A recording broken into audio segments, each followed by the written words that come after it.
Hi everyone, today we have Dr. Tanya with us today. Dr. Tanya, if you could please give an introduction of yourself. Of course. Hi. My name is Tanaya. I'm a doctor and I'm a content creator. I'm popularly known as Dr. Cutress, and that's my Instagram account where I talk a lot about sexual and reproductive health, hormonal health, gynecological issues, where we debunk a lot of stuff, and that's me. Thank you so much for joining us today. I've gone through your Instagram, like I previously mentioned, and I love the fact that you take topics that are not normally talked about and you kind of myth bust and you give so much knowledge to women. And I like the fact that you take topics that are sometimes stigmatized or women have issues even asking about. And we need more doctors like you just simplifying information for us and making it so understandable and so basic that we can all relate to it. Thank you so much. And I'm so glad portals like ARA exist where people can access the right kind of doctors. So thank you for the work you do. Thank you. I'm so humbled by that comment. So today we will be discussing top 3 myths about vaginal health. So, doctor, what are the myths you see about vaginal health that are completely misunderstood and misdiagnosed or misinterpreted by women in general? For that, actually, I want to pick up my uterus model, not my own uterus, just a model, so that I can explain what's what. Because I feel like the biggest sort of misconception we have about the vagina is that we think that the entire genital area is called the vagina, and this is something that I do want to set straight at the beginning of the video, so we do have a good understanding of what the vagina is in the first place.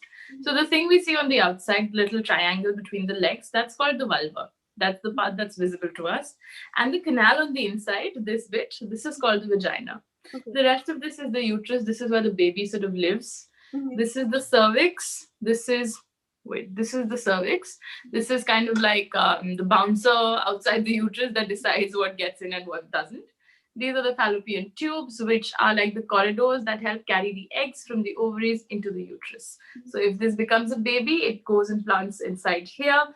Semen or sperm comes in through here, cervix lets it in, and you make a baby. So that's possibly the first thing I do want to address, that we always think the vagina is something else when the vagina is actually the canal on the inside, the birth canal. Mhm. With regards to myths, I think the number one most damaging myth about the vagina is that it becomes loose with sex. Mhm.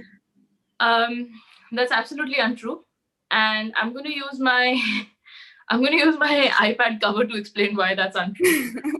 So, if you take a look at this on the inside, you'll see it's got like lots of curves on the inside. It's not a flat surface. And if anybody has put their hands inside their vagina, they will have felt ridges instead of a smooth surface like the inside of your cheek. It's not like that.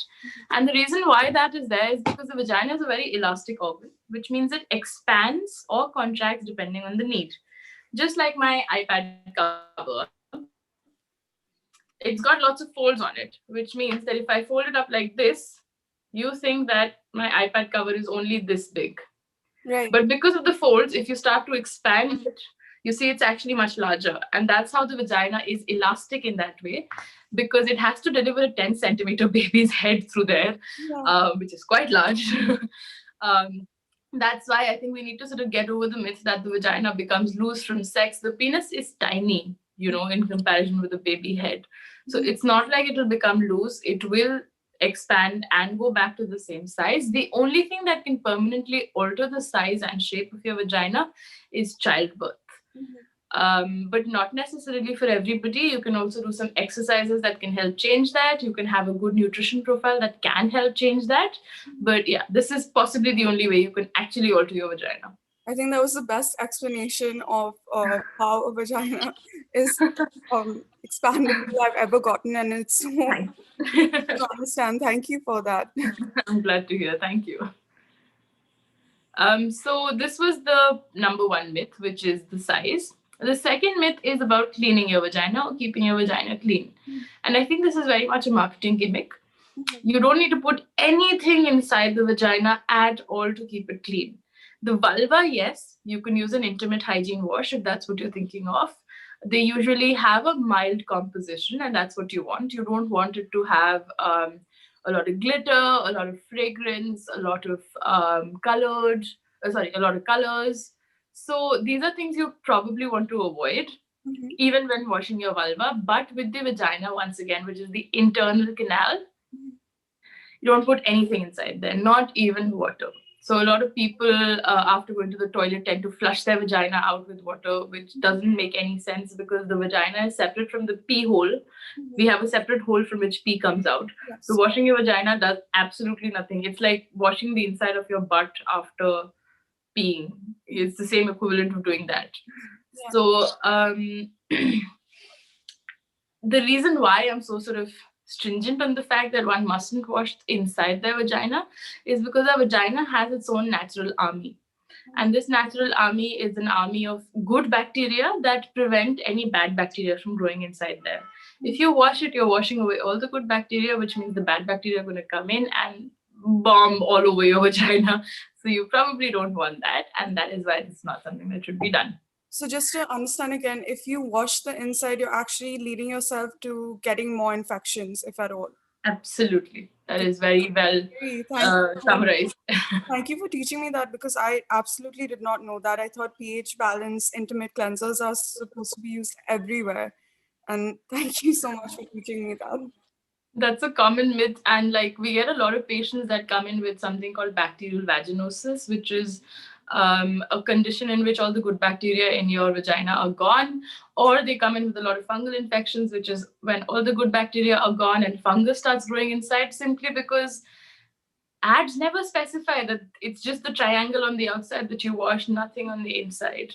Yeah, I've never seen an ad say that you shouldn't wash the inside. It makes it seem like you're supposed to wash the inside. Like intimate means, I don't know, maybe it's a whole marketing gimmick, but it just does not make sense to me. Thank you for teaching us that. I'm so glad this was helpful. Yeah. Another very common, sort of very pervasive myth is that vaginal hair, like what do you do with vaginal hair? Mhm. And once again, I'm going to harp on that same old record, which is that there is the vagina is the thing on the inside, which means there is no hair in the vagina. Yeah. If you stick a finger inside, you're not going to find hair on the inside. Yes, you will find hair on the outside. This is called pubic hair, and this is on the vulva. Pubic hair is easy to maintain. Some people like to trim it, some people like to wax it, some people like to shave it. So the doctor's recommendation on what to do with your pubic hair is essentially that you can keep it trim. What this does is that, you know, in case you tend to be bothered by how bushy looking it can be, you can control how long and how unruly it is without aggravating or irritating your skin in any which way. This is important because our genital skin is much thinner than the skin on the rest of our body, which means it tends to be irritated more often. And anybody who has shaved themselves down there would know that the 2-3 days when your hair starts coming out is absolute agony. It's itchy, it's prickly. You can even get boils and pimples down there. So best to avoid shaving. Mhm. Even so, if you do have to shave, make sure you shave in the direction of the hair growth. For example, the hair on my head grows like this. So Right. when I use my razor, I go like this instead of going like this. Mhm. This tends to be less Interesting, irritating. because I think I've read this online that pubic hair can be shaved in any direction. It's just other hair that has to be. This is a big myth. That means. Yeah, I think the worst thing to do to your any kind of hair is to sort of shave it in the wrong direction, Yeah. especially more so for facial hair and pubic hair. These are Understood. very sensitive areas. Yeah, another myth busted by you, doctor. So top four myths then. Yeah, top four. um, Especially with other kinds of products that I did want to touch upon. Not a great idea to use regular hair removal creams done there unless you're finding one that's specially formulated for your bikini line. Mhm. Um, because again, skin is thinner, you don't want to use some very strong chemicals down there because chemical burns are a real thing and they're not pleasant. Uh, Yeah. and then, of course, waxing can be quite violent for the skin. So, I personally don't recommend waxing, but if you do that, make sure you find somebody who has a certain degree of experience so they don't accidentally burn you or rip your skin off because neither of those sound fun to me. Yeah, yeah, absolutely not. But with hair removal creams, I had actually had a follow-up question. are they actually good for your skin? Because I've heard the chemicals are so strong that they always leave an irritation for anyone using them. I think it's different from person to person. Certain people can handle it. Certain people who have very sensitive skin should avoid them. Understood. Having said that, these the chemicals that are put in hair removal creams have gone through rigorous testing, so it's not like they put anything in there. Um, Chemical is not a word to be scared of. Everything is a chemical. Water is a chemical as well. Right. So I think this is a very big, very important thing that no chemicals, chemical free is complete bullshit. Yeah. You are made of chemicals, so Yeah, I um, always relate chemical to that hazard sign. You know, the hazard sign that they have. That's the first thing that comes into my mind for some reason. Might be it's media. used for fear mongering so often. Yeah, definitely. With media all the time, fear mongering, it's really hard not to. So thank you, doctor, for another myth busted. I think we're at 6 now, actually. Oh, we're at six. Great.